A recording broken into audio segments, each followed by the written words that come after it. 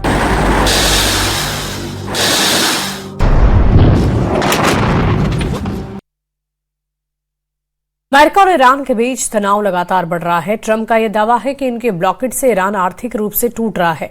Hormuz street बंद होने से हर दिन $500 मिलियन का नुकसान हो रहा है और ईरान ने अपने दावों को खारिज करते हुए 2 के बदले 3 जहाज कब्जे में ले लिए।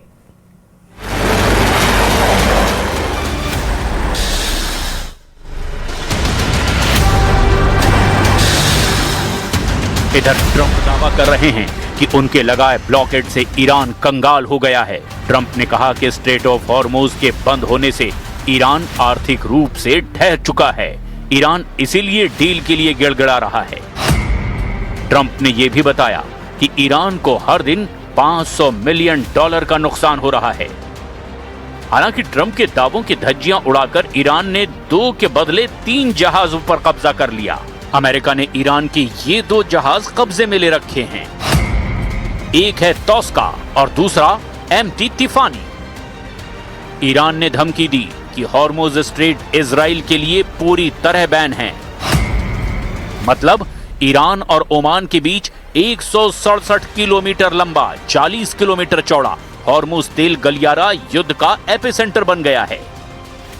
कमांडर वाहिदी का प्लान ट्रंप को हॉर्मुज फ्रंट पर फंसाए रखना है, जिससे ज्यादा से ज्यादा समय का इस्तेमाल हथियारों को जुटाने में किया जाए।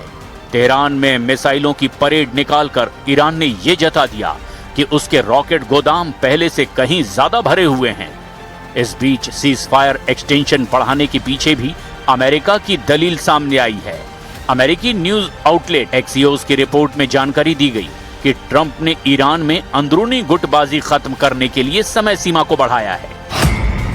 पश्चिमी मीडिया का दावा है कि IRGC के बड़े कमांडरों की मिलिट्री काउंसिल सब कंट्रोल कर रही है। खामनेई ऊपर जरूर हैं, लेकिन उन तक पहुंच के लिए पॉलिटिकल लीडरशिप इस वक्त IRGC और उसकी मिलिट्री काउंसिल पर निर्भर है। सवाल ऐसे में ये है, क्या फैसले IRGC या जनरल अहमद वहीदी ले रहे हैं? कालीबाफ से लेकर अराकची तक सब सीज फायर पर वही रुख आगे कर रहे हैं जो वाया IRGC उन तक पहुंच रहा है। जनरल वाहिदी का दबदबा ईरान में आज से नहीं है। वो अली खामनेई के भरोसेमंद हैं। उन्हें कमांडर सुलेमानी का खास कहा जाता है। ईरान के इस वॉर कमांडर ने बड़ी जिम्मेदारियां बखूबी निभाई है।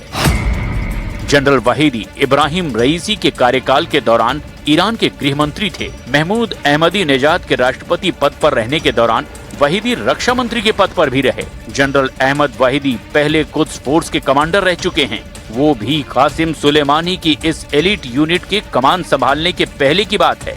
अर्जेंटीना में 1994 में हुए AMIA बम धमाके के मामले में भी इंटरपोल ने वाहिदी को वांटेड करार दिया था। जनरल वाहिदी की सोच सुप्रीम लीडर अली खामनेई से मेल खाती है। वाहिदी अमेरिका और इजराइल से समझौते के सख्त खिलाफ बताए जाते हैं। हॉर्मुज पर उनकी बनाई शर्तें ये बता रही है कि ट्रंप कितनी भी कोशिश क्यों ना कर लें, युद्ध रुकने वाला नहीं है। ईरान की संसद ने हॉर्मुज पर कंट्रोल के लिए 12 पॉइंट का एक बिल तैयार किया है। संसद से मुहर लगने के बाद ईरान कानूनन तरीके से हॉर्मुज पर कंट्रोल कर सकेगा। ईरान के नए बिल से सबसे ज्यादा नुकसान इजराइल और उसके करीबी देशों को होगा, जिसमें ग्रीस, UAE, सोमालीलैंड भी शामिल है। मेहर न्यूज के मुताबिक ईरान ने जो प्रस्ताव तैयार किया है उसमें हॉर्मुज को अपना हिस्सा बताया है। इस प्रस्ताव में कहा गया कि जिन देशों ने जंग में अमेरिका को नुकसान पहुंचाया है उनके जहाजों को हॉर्मुज से गुजरने की मंजूरी नहीं दी जाएगी। इजराइल के दोस्त देश को अपने जहाज ले जाने के लिए ईरान की सर्वोच्च परिषद से इजाजत लेनी होगी। जब इजराइल पर संकट आएगा तो अमेरिका कहां चुप रहेगा? जाहिर है ट्रंप युद्ध से दूर नहीं रह सकते। कम से कम जनरल वैदी के वॉर कमांडर रहते। अमेरिका इजराइल को बराबर टक्कर मिलने की गारंटी दी गई है।